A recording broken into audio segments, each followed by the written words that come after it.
This is Jim Purple Suede, joined by my co-host Style Pigeon. How you doing, man? I'm doing pretty good. I actually almost forgot that we had a show this weekend because of the fact that I did one with Paul last weekend, or with Paul Oh and Nick. man, And yeah. so like I didn't have the off week. And so I was thinking you obviously hit me up with the planning and everything, and I was like, "Oh, shoot." Oh, there's a But show. yeah, oh yeah. But I'm actually really excited that there is, because we've got a lot to talk about this week. Yeah, it's been a crazy. I mean, since I was thinking about since we did our last show, it's only been 14 days, and the amount of stuff that's gone on and that we've accomplished in those 14 days has been absolutely insane. So yeah, Yeah. I'm really excited to break it all down. But hey, before we jump in, I just want to give a shout out to our sponsor, Roundly X. They're a simple to use app that allows you to round up your purchases into Bitcoin and other crypto assets. But more than that, they're also a really awesome portfolio aggregator. So if you're into ordinals, like we're going to be talking about later on today, you can actually track the value of those NFTs with a Roundly X account. It's really easy. No one else is tracking the value of ordinals right now. So download the app, use code Gingerly to get $4 of Bitcoin after your first roundup. Big thanks to them for sponsoring the show. And with that, let's go ahead and kick it off. Nick, roll the video, please.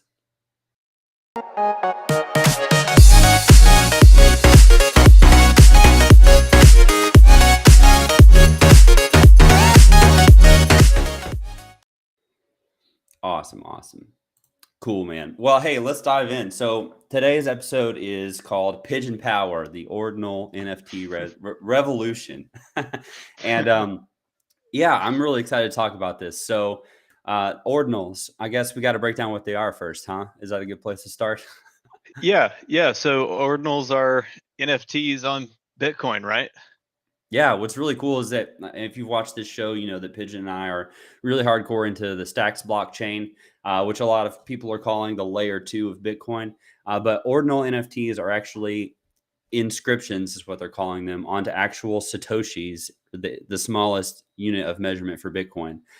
So that I thought of this great analogy last night as I was laying in Okay, bed go. thinking Yeah. about this show. I was like, I know exactly. So as a kid, I was a bit of a rebel, and I used to like write little notes or like draw little pictures on dollar bills, right? And that's technically illegal, defacement of like federal currency or whatever. But if you think about like that dollar bill until it's shredded up by the Fed one of those days has that little image on it like forever, right? And it just passes hands but it doesn't take away the value of the currency or anything like that, right? Like you can still Yeah. spend that dollar bill regardless of whether or not there's a picture on it. That's kind of the Right. same idea that ordinals are. Like there's Bitcoin that holds the value and that you can spend and everything.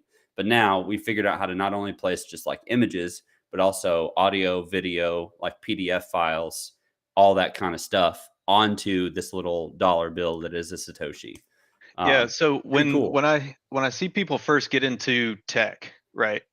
When they especially with virtual reality, this happens a lot. People start having this thing in their head where they're like, "Wait, so really all code is just like a box, and this box exists in, we'll call it the internet, right? Like it's stored somewhere. People don't The really understand how that interwebs. works, but yeah, it's actually on a server somewhere, right? But it's a box, and you can put anything that you want to into that box. If you can figure out how to fit it, you can put it in that box.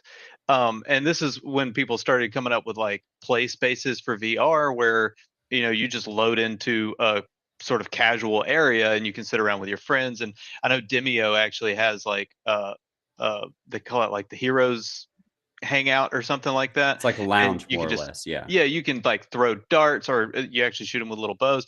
And those are all just little packages that they put Yeah. inside of that game. And that's exactly what ordinals are. You're just putting a little package inside of the blockchain, Right. right?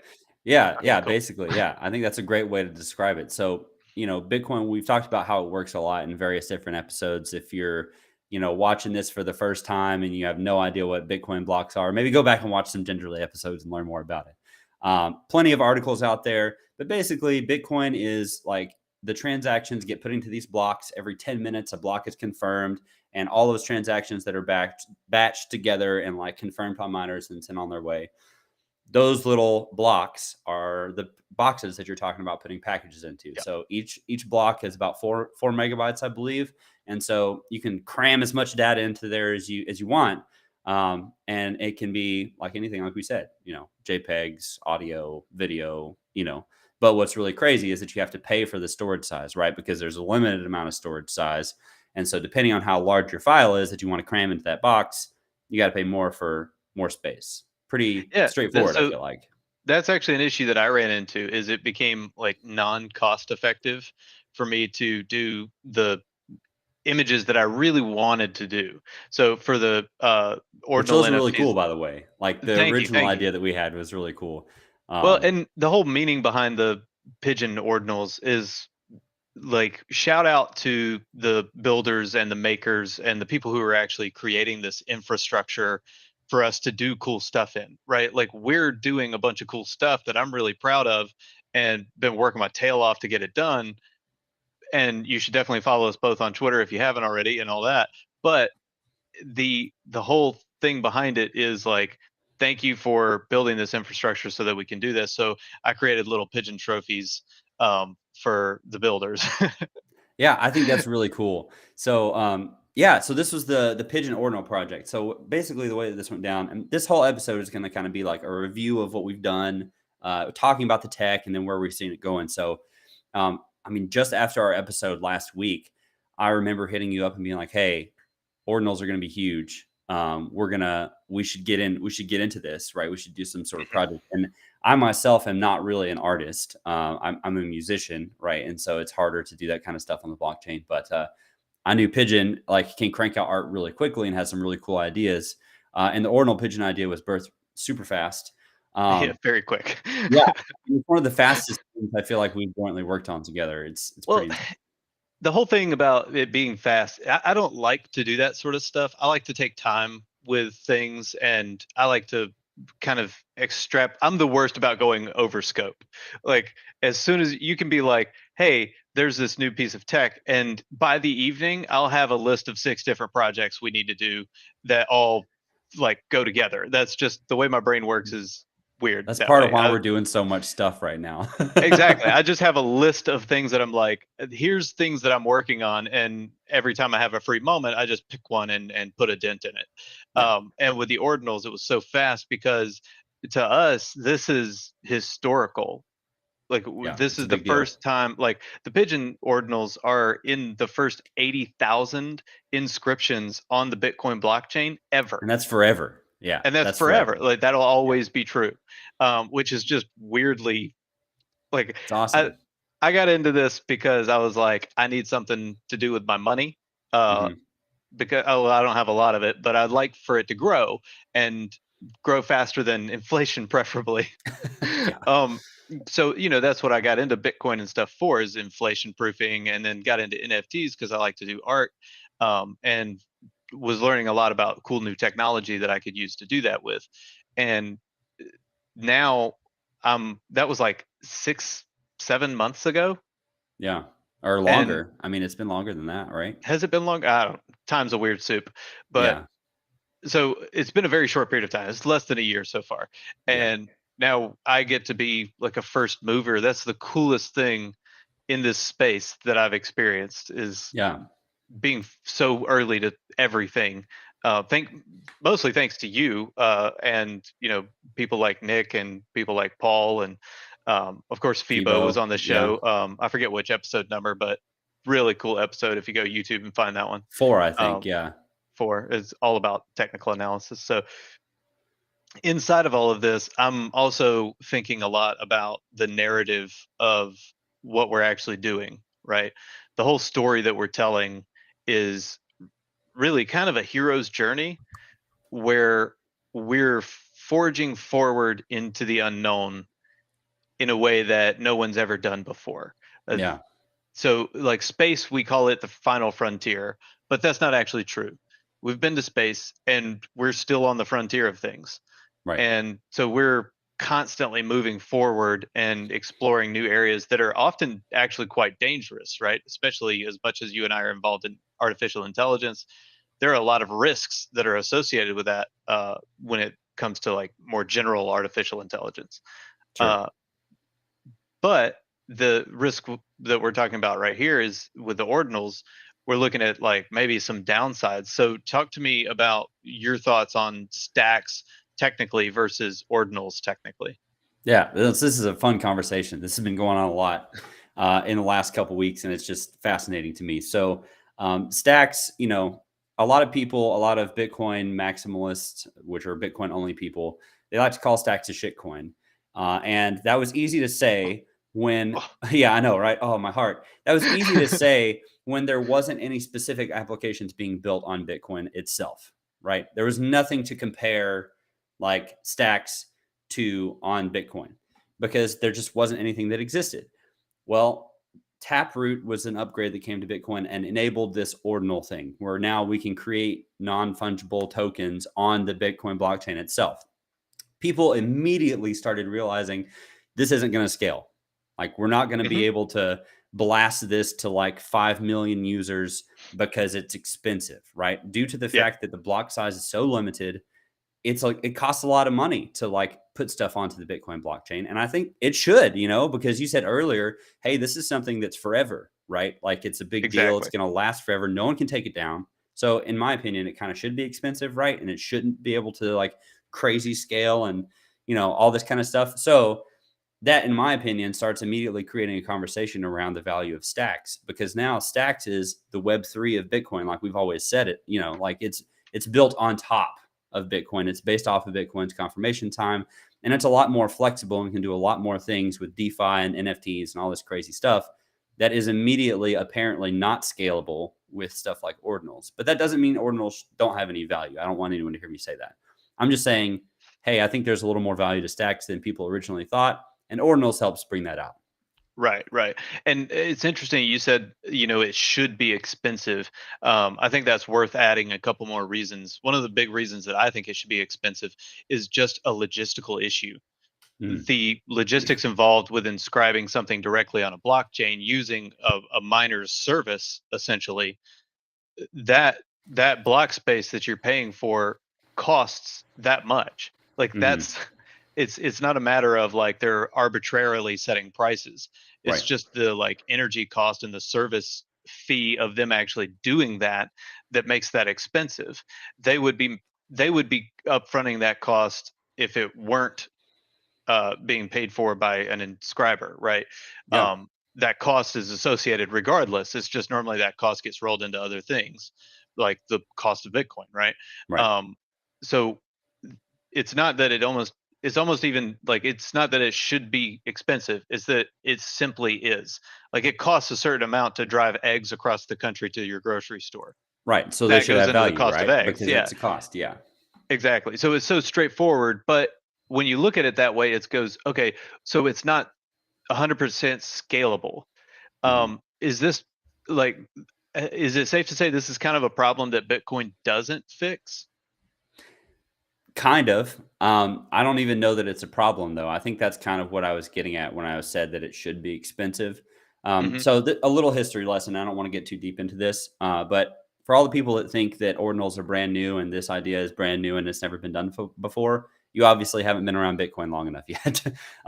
So yeah. So I mean, and that's not bad, but it's important to know history so we don't repeat it, right? And so if you go back and you look up the block wars, I want to say it was like 20, like 15, 16 is when all these conversations started happening. Basically, Bitcoin's block size has been increased, right? So we ran into this problem way back then when it was like 2 megabytes per block.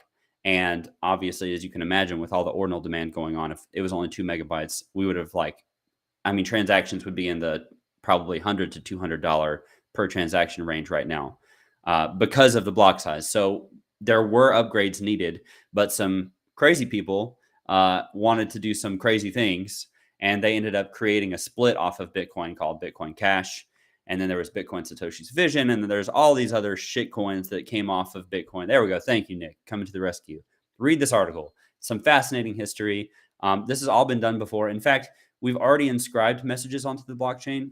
Satoshi themselves inscribed a message in the Genesis block, which is the chancellor is on the brink of bailouts for the banks back in 2008 when they were talking about those bailouts. So Mm. ordinals are not new. The block size discussion isn't new. But I think that it's a good time to be having this conversation again, because it makes us think about the value of Bitcoin scarcity, and of block size being scarce, right? Because as you say, there is an obvious and assumed cost to be able to mine, and those miners should be paid for doing their work, right? I mean, I Yeah, we think need their so. work. Yeah, we do. That's what makes the Bitcoin network exist. Yeah, So proof of work. yeah, exactly right. And we're giving them more work, so we should pay them more, right? And Right. so Yeah. in my opinion, ordinals are great for Bitcoin. It's not a problem. It causes more demand, right? And Right. so over the last year, we've seen mining power or hash power struggle because China illegalized mining, and then a bunch of miners shut off in the US because of various bankruptcy issues and blah blah blah blah blah. All of this ordinal stuff is bringing more fees back to the network, and it's actually encouraging miners to turn back on again, because they're like, holy crap, I can earn I think it's something like 5 to 6 times as much fees now as they were making a year ago. Wow. And more miners in the network means more security. It's harder to Yep. take down. Hash rate or security of the network goes up, and oftentimes price follows hash rate too. So if you're in here to make money, and to have savings and to beat inflation, you want ordinals to drive the mining price up so that more people are coming in. And I feel like it's a net positive. Is it a little bit expensive for creators in the short term? Yeah, but you know what? Creators are really smart, and they figure out ways to make it cheaper. And Yeah. there's also stuff like stacks if you want to get So into some layer 2 stuff. actually, I did want to talk about that, because that, in my mind, that's what's next, right? Is people see ordinal inscriptions and go, oh, we should be definitely like doing this stuff on the blockchain of Bitcoin. What if we had some infrastructure around that to be able to do it more cost effectively and more scalably? Yeah, Scalably. That's right, right? I think so. Maybe. Okay. That felt weird coming out of my mouth. Yeah. Boy, if I had $1 for every time I said that. So I lost my train of thought. So stacks. I think that people are going to naturally move to stacks next, and I'm a really big fan of stacks. I know or briefly know a lot of the people that are building in stacks, and one, they're doing an incredible job creating infrastructure for us. Again, shout out to the builders. Yeah. And it's also a really fun and interesting community to be a part of. Hmm. I've tried to get into some communities outside of stacks and have not been It's hard. welcomed. Yeah, it's weird, because it's Hmm. like, we need people. Yeah. What's This wrong goes with you back to the people? old it goes back to the old dance community thing that I always talk about, right? Is you have dancers get really, really good, and then they don't want to dance with new people because the new people aren't good at it. And Right. so they don't teach anybody. And so they get older and the dance community dies. Right. And then nobody knows how to dance. And the same thing happens on blockchains, which is weird. And at the end of the day, that's exactly why we're here on this show, right? It's because I want to be able to pass on some knowledge. You want to receive some knowledge, and we want to teach people to dance. We want people to be around Bitcoin. That's right. So that's why we're here. But hey, let's dive into a little bit. We're already 20 minutes into the episode. We could keep talking about all of this stuff forever. Paul, you can dance. I believe that you could learn. Paul's in the chat over here. Yeah. So I want to talk about the actual process that we went through to get the ordinal pigeons out.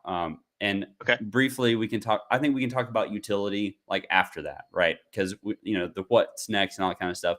But I want to talk about what you did, because you did some Okay. pretty cool stuff. So when we talked about this originally, we were like, hey, let's do some psychedelic pigeons. Let's make these look really crazy, and it's going to be a really cool part of the collection. And then we went to go see what the inscription cost would be, and we found out about block size because I guess they were probably gifts or something like that when we were looking at them originally. So let me pull this up really quick. I actually used this. Oh, no, that's not what I want to do. Sorry, I almost left the whole stream there. Whoops. So I use this AI function or app that's been built called LeaPix by a group called Lea Inc. And they do a really cool job. You can upload your photos to there, and it'll create a depth map automatically, and it allows you to like pan and get this interesting, almost lenticular, but not quite like 3D effect. Yeah. And it's super cool. You've posted some to Twitter, so if you go to our Twitter accounts, I'm sure you'll be able to find some at some point if you dig hard enough. And so I wanted to do these cool psychedelic pigeons that are like all, red, green, blue, like Yeah. tessellated all over and then moving at the same time. I thought that would be really neat. And because it's still an image, I could just pull it down and make it a GIF. I thought that would work really well. And even those files were so big Yeah. that they wouldn't have been cost effective. Like It was I like would have lost a 120 or significant amount of 150 money. bucks per, right? Or something like that. Right. Like, Yeah. Yeah. And yeah. as Well, strapped so as I am, we can't be yeah. doing that. Well, so I thought, like, I laughed to myself when you messaged me and you were like, no, this isn't going to work. I was like, hey, look at us learning about something new, like I was reminded about block size and like, oh, duh, that makes a lot of sense. So, But ultimately, as a creator, I really am happy that all happened, because it made me have a pause in the ideation process where I mhm, said, wait, okay, what am I actually, wanting to say with my art here? Because like, I'm a proponent of psychedelics and psychedelic therapy and stuff. I think that's awesome, and it's something that the species needs. But then I kind of was able to take a step back, especially with the Sigil article that Nick's got pulled up right now, and just kind of think about what the actual narrative was that was going on with Bitcoin ordinals. And at the time, it was a lot of controversy, mhm, like, oh my God, this is going to kill Bitcoin. Um, no, it's going to save my grandmother's life or something. Like it was right. only the Drama. edges of thought, yeah, and people screaming in text, all caps, back and forth to each other on Twitter. Right. And I think that's a huge waste of energy and time. I think it's really important for us to shut all that noise off and just keep creating and building. Hmm. And the builders are the ones that do that. So after that, after Bitcoin gave me that gut check on my art, I went back to the drawing board and decided to tip our hats to the builders. The way that we actually inscribed them, though, is an infrastructure that was provided at the time, as far as I know, only by Gamma .io. Yeah. So yeah, that's really cool. And this is where we start to get into like the history making part of what we did with ordinals Hmm. here. So um, previously, before all of this, like it was possible. The Taproot upgrade has been out for a while, but you had to do some really complicated stuff to be able to run your own ordinal service. So basically, you had to run a node. You had to like do these special like signature stuff to enable Taproot, and then you have to do all these crazy settings. And for me, when I started looking into what you had to do, I was like, there's no way I'd have to spend like way too much time to do this. And I'm not going to tell Pigeon to do this because it's like, if I can't figure it out, I'm not going to tell someone like you to go try and do it. It's crazy. But then Gamma was like, hey, we recognize that this is an amazing service. This could be Hmm. huge. We're going to make like a Squarespace, more or less, a drag and drop, no code needed, like upload your image and pay your fee and you're done kind of service. And they were literally the first people like to do something like that. Them and then the founder of Satoshables, Bruffstar, who I have the pleasure of working with at NeoSwap, he made a service very similar called Ordinal Bot. And so both Hmm. he and Gamma at the same time just cranked that stuff out. And they were getting media coverage and everything. And so that, since we know those people, that allowed us to be able to move really fast and get the Ordinal collection created, right? Exactly, Um, exactly. I'm constantly impressed with people like Gamma. Even the service that they offer is insane. Like I've emailed them on a Saturday night at midnight and have an email waiting for me in the morning, like yeah, for yeah. support and stuff, because I could. Because mostly because I'm a dum dum and couldn't figure out what I was doing, and they were like, "Did you check this?" And I was like, "Oh, yeah, that's actually But they're there, whoops." right? Yeah, and they're Yeah. fast. So, I mean, like Um, you say, it's really appropriate that the Ordinal Pigeon collection is for the builders because really this whole thing like is a highlight of the incredible hustlers that are in the Bitcoin community. Yeah, as well it should be. Yeah. And the other thing, okay, so the other complication that I ran into was actually the wallet. So you have to have a Taproot wallet to send it and stuff. And at the time, this is less than a week ago. Okay, at the time, I had trouble finding a wallet. I used Sparrow Wallet, Right. which actually was a cool experience because it's less of a like user-friendly interface, It's but it old. shows Yeah. you way more detail about what's actually going on the blockchain. So that was Right. cool to actually watch everything flow, and it's telling me exactly what it's doing at each moment. That was really neat. But I know that, or correct me if I'm wrong, but Xverse actually has a wallet out now that's Yeah. compatible for Taproot, right?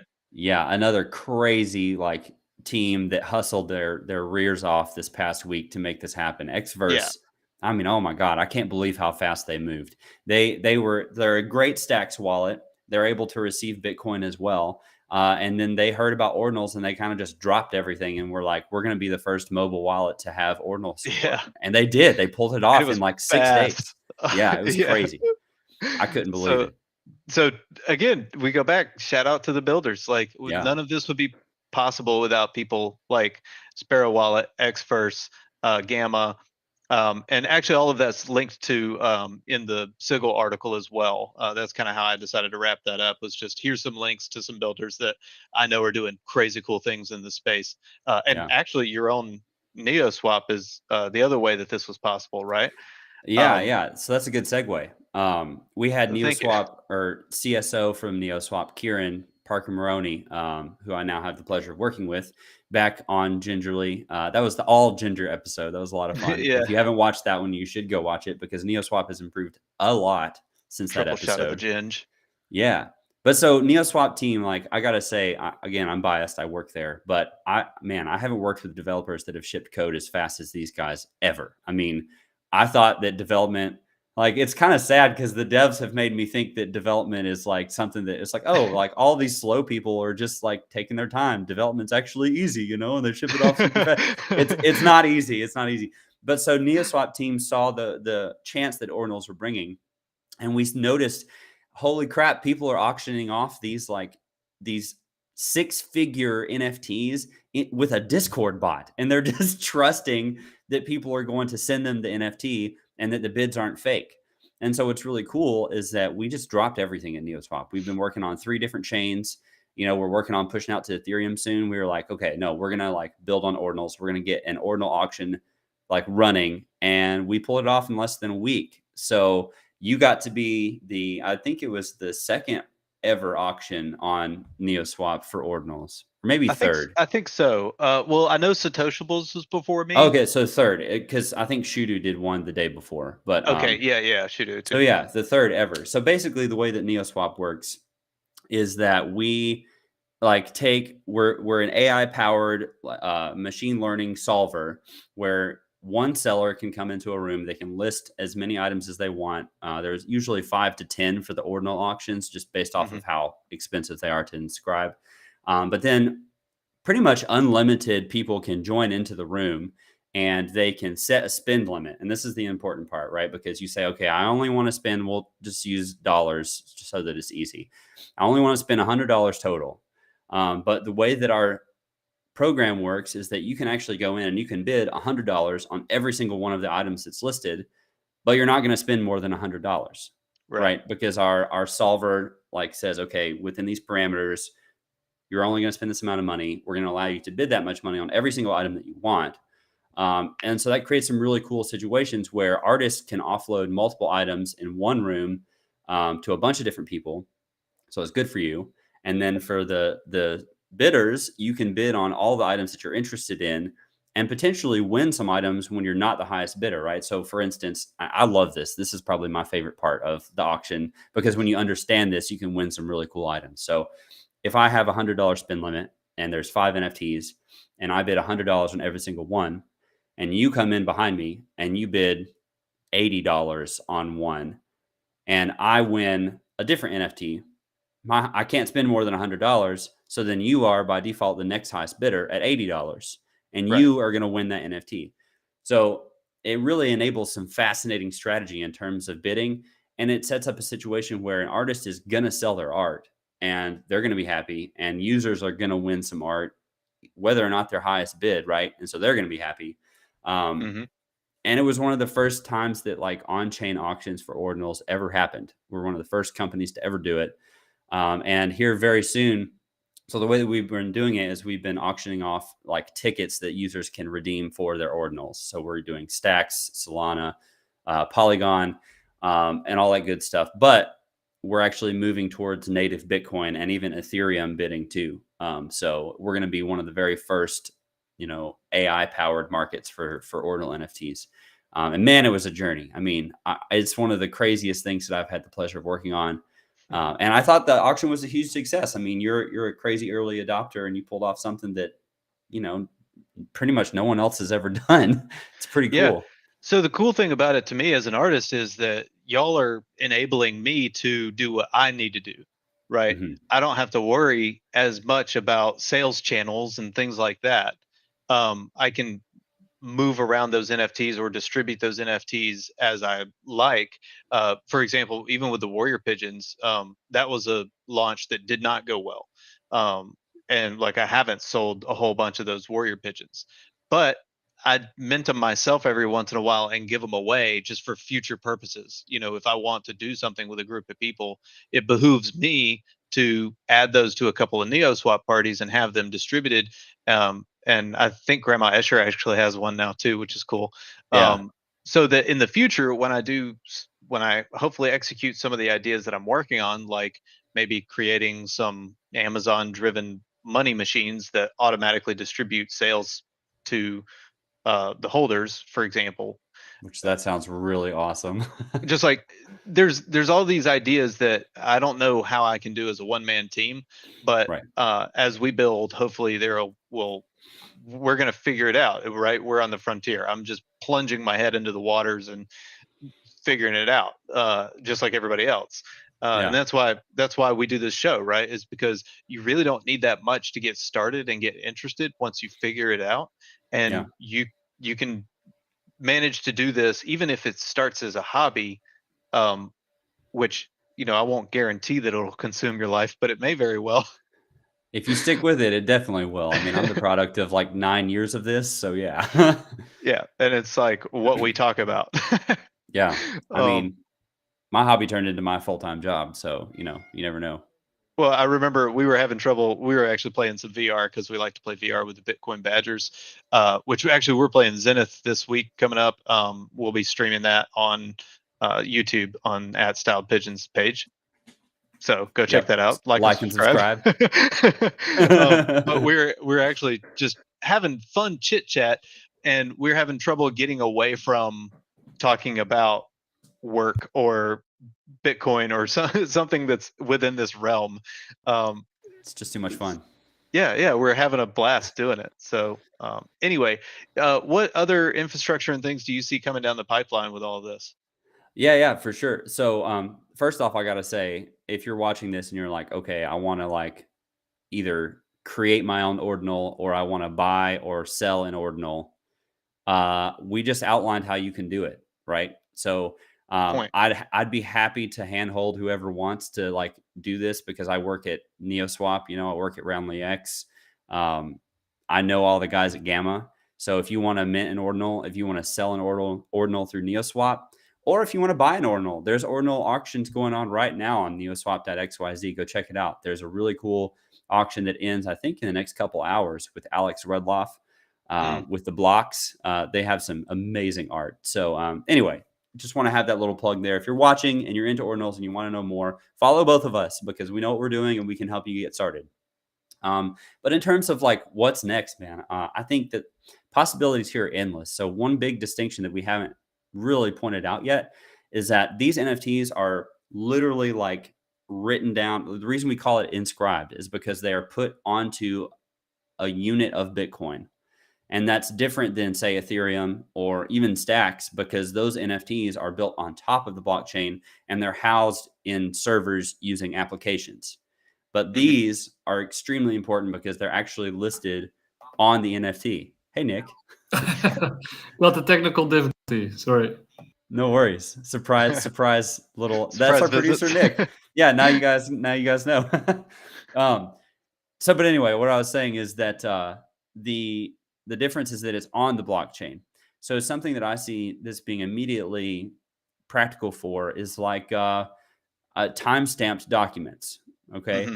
so I mean, real estate, for instance, could be a big one, or legal documents. If you, or like, I mean, even, I don't know, I'm not a huge fan of copyright, but if you wanted to like establish a copyright or something like that, you could inscribe it onto the Bitcoin blockchain and it's there forever. And if anyone ever tries to go and say, oh no, like I actually came up with this or whatever, you can point back to the ordinal and say, no, like I inscribed this at this block that's way before yours. And I own the keys to sign that to prove that I own that particular ordinal.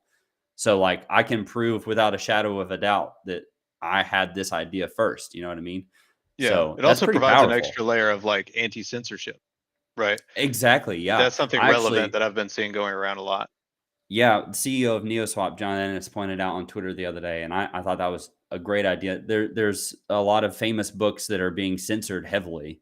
Hmm. You know, I mean, classic books like To Kill a Mockingbird or 1984 or what have you. But if you put those onto the blockchain, they're there, period, and they can't be edited and they can't be taken down, and so they're there forever. You know, and it's a way to preserve things that are important. Um, that's way more powerful than just, you know, a JPEG, right? 100%, 100%. And it's timestamped, like you said. We know when it was um, actually inscribed, so that could have relevance even in law. Yeah, That's like, I exactly. mean, that's probably actually more accurate than fingerprints. Probably so, yeah. And man, we like to talk about AI all the time. Think about when if you give AI access to blockchain data and then they could just query that information, right? Like that Yeah. makes that really changes the way that people think about discovery, even in like law cases or whatever. Um, Cuts down a lot of time there. So, I mean, yeah, there's lots of interesting stuff. And there's crazy stuff too. I like giving far-fetched examples when I talk about what's possible for this kind of thing. I actually played a working version of Minecraft that was inscribed as an ordinal onto the Bitcoin blockchain. So somewhere out there is a Satoshi that somebody like installed Minecraft into. And if you have the right URL, it's basically so like the issue is getting to it, right? So we use Hmm. block explorers to be able to read the blockchain. And so if you use an ordinal explorer, you can find this particular ordinal NFT. And when you click on it, it just pulls up a blank web page with a little box in the middle and it's fully functional. And Like it runs Minecraft. I spent probably 30 minutes playing Minecraft on Bitcoin and it just Wow. blew my mind. I couldn't believe it. Someone also did Doom. I haven't played that, but I'm not surprised. Like literally, I think there are people who only exist to try and like create Doom on random things that shouldn't be possible. You know, I've seen it like on a Yeah. calculator. I've seen a version of Doom that someone coded inside of a Minecraft game, like I'm using sure blocks someone's and done it on a stuff. smart fridge before. Probably. I mean, I Yeah. you know, so yeah. Cheers to those people. Cheers to the builders, you know. Cheers to the people that are like, 100%. "Hey, there's ordinals. I need to build Minecraft on it now." Because that inspires people. You know what I mean? Like I'm talking about it on a show because I think, "Holy crap, what else is possible? What else Yeah. could we build inside of this little Satoshi that's on there forever?" You know? It's powerful stuff. Yeah. And that brings to mind the word that I think's been really important in this whole process, which is infrastructure.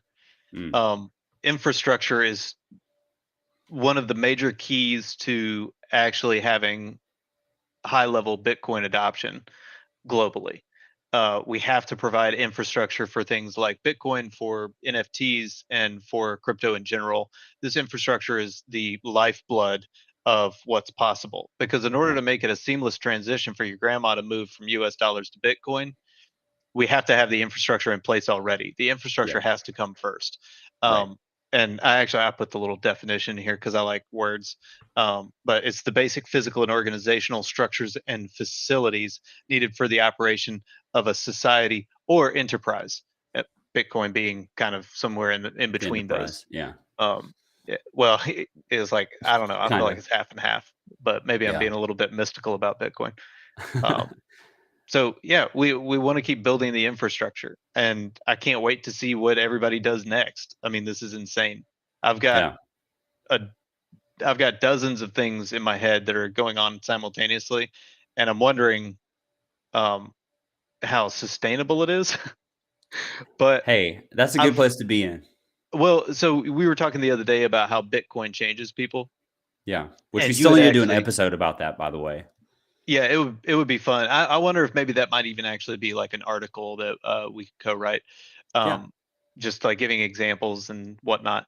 But for me, one of the things that you actually pointed out is that I'm learning how much I enjoy the hustle of Yeah. just like doing things. And one of my big goals with getting into Bitcoin, ironically, was to become more of a doer than a. So I like to learn, but I don't like to do things all the time, and that's changed. Mm, Now I'm constantly learning via doing things. right. Like I wonder if I could set up a cool Shopify store where all of my followers and NFT holders can go and buy like cool T-shirt designs that I happen to do just for kicks and giggles.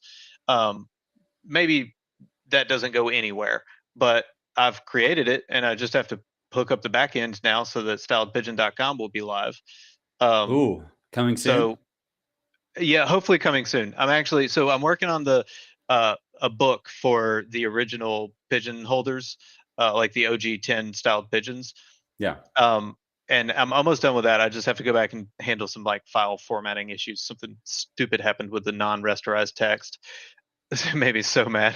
But that'll be up on Amazon. And like I said, I'm looking into maybe dispersing that income as it comes in. We'll see what happens there. I'm not sure about how that will work, Right. but I'd like to do more for my holders.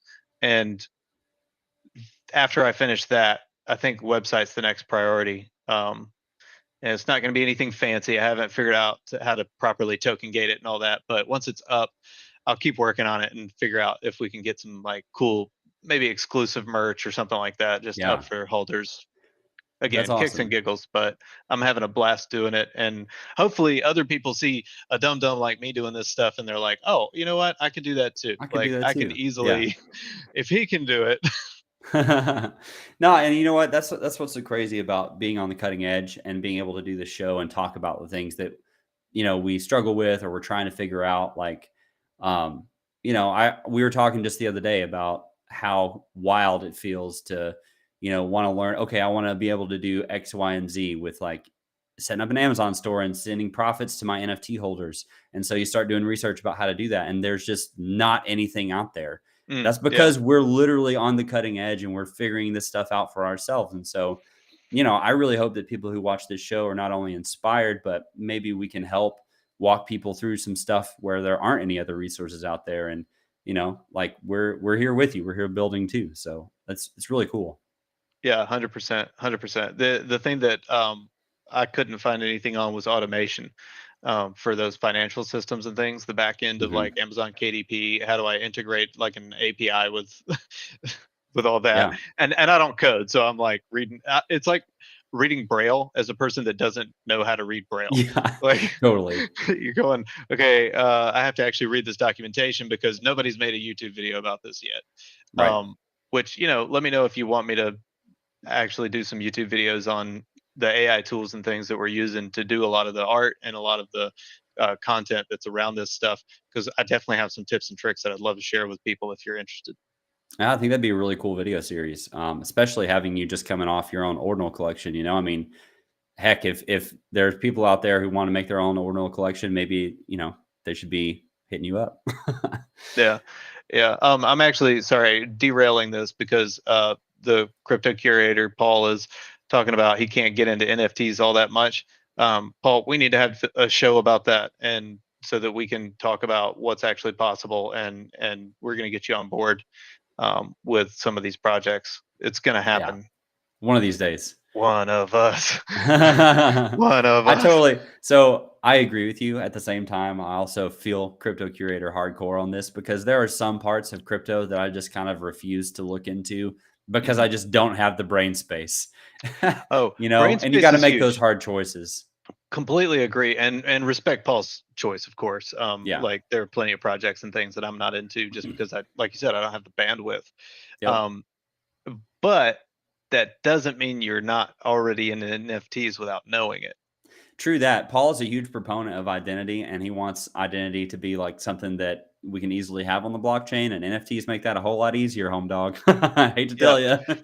So I think that a lot of people, sorry, I'm kind of rambling at this point. So if you need to bring me back to a specific point, let me know.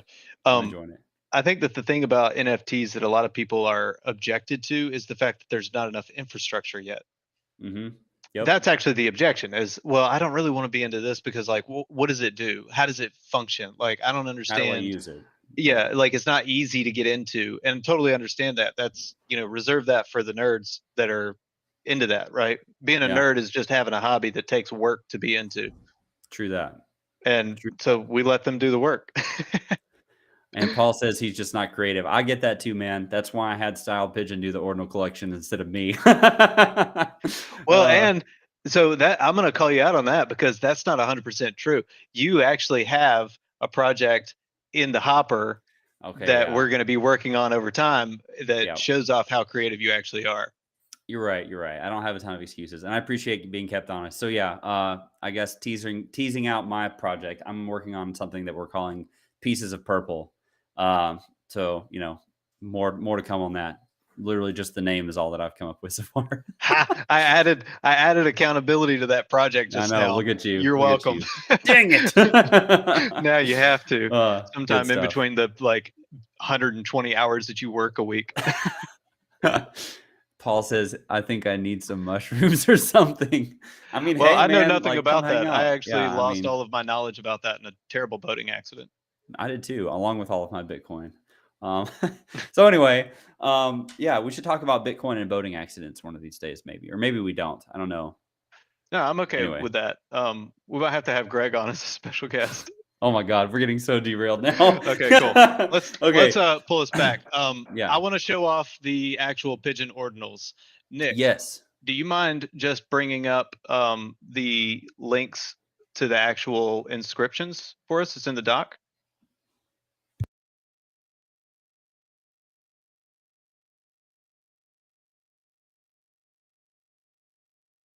Maybe. Sorry, my dogs are coming into the room. Do you have actually share screen capability there, or? Yeah, it should. Hang on. Let me just do that. Let's see here. Oh, Nick says he's got it. Okay, cool, sweet. No, yeah. Okay. Sorry to pull a fast on you there, Nick. Preview what we went through. Yeah. So here we are. Oh, 78,000. Yeah, they are actually sub 8,000. Yeah, that's awesome. Or 80,000. My bad. I wanted to point out something. You can just kind of thumb through them if you want, Nick. I wanted to point out something that was an artistic choice. I actually intentionally, so you know how people always talk about NFTs just being JPEGs? They're like, oh, they're just JPEGs. I intentionally left a bunch of JPEG artifacts around the corners of the images. So if you see those, you're welcome, because they're just JPEGs, but they're also ordinal inscriptions on the blockchain. So I love it, man. I think it's super meta. It's such a cool, memorial to the people who are coming up with crazy stuff at lightning speed. Hey, that one's mine. I own that one. Nice. I had to go through a bidding war to get there too. I don't know what it was like. Yeah, the person. I think there were probably 2 or 3 of them that had really fierce bidding, and that was one of them. But nice. Yeah, good stuff. Cool. So. I think it's about time for us to have another guest on the show. We haven't confirmed for sure that he's going to be on the show, but we hope that there's going to be an awesome Stacks homie on the show here in the next 2 weeks. And hey, you never know what's going to happen. I mean, literally last week, we didn't know that we would be diving headfirst into Ordinals, but here we are, right? Yeah. And there's new AI tools coming out every day too. I know this is not like an AI show, but AI does affect the blockchain. And hey, maybe we could do an episode on AI and from everything that we do, because I think it's relevant too, Yeah. That one's really cool. It's definitely tech that we need to know about and watch. I think both of us have some really good opinions on AI. Just again, this is kind of derailing, but everyone thinks AI is going to take over the world and eliminate jobs. And I feel like that AI, if you learn how to use it, you're going to be so much more valuable of an employee, so. Yeah. Well, it's productivity, right? It's just added bandwidth. like the main reason we can crank out what we do is because we use these AI assistance tools. That's heavily accelerating my creative work because I have aphantasia. I can't see images in my head. So when I'm thinking about doing art, it's a process. There's a very specific like angle that I have to go through via ideation and the like negative space that I see in my brain. Right. So it's really interesting. So Paul wants us to do pigeon names. Paul, I'll have to tell you the story about my rabbit name sometime. My rabbit name is actually Tongle. Oh, okay. I So didn't realize we that's can where it dive came into from. that. That's Yeah, awesome. yeah. Cool. A friend of mine gave me that rabbit name. So I guess we should wrap up if I've gotten all the way to rabbit names. I know, right? I don't know. I've been having a blast. This has been a lot of fun. This is a lot of fun. Hey, yeah, that's a great article to end us on there. I think, yeah, we are not experts, but we have spent the last 2 weeks getting to know Ordinals as well as we could, and we know a lot of the people that are building incredible stuff there. So if you're not currently following Styled Pigeon and Purple Soid on Twitter, what are you doing with your life? Go give us a follow. And I want to give a shout out to our sponsors, Roundly X. If you have an Ordinal NFT and you want to be able to keep track of the value of that, use Roundly X. Their portfolio can track literally any financial asset, and it's awesome. NeoSwap, big shout out to them. They're bringing AI to Web3 in a crazy way and enabling Ordinal auctions. And Style Pigeon with the Ordinal Pigeons. What a cool collection, man. It's been such a pleasure to break everything down and talk about what a crazy 14 days it's been. Yeah, what a couple of weeks, man. I'm excited for what comes next. Me too. It's always something, and I can't wait for it too. So with that, it's a pleasure. We'll catch y'all next time. Nick, if you could roll the outro, please.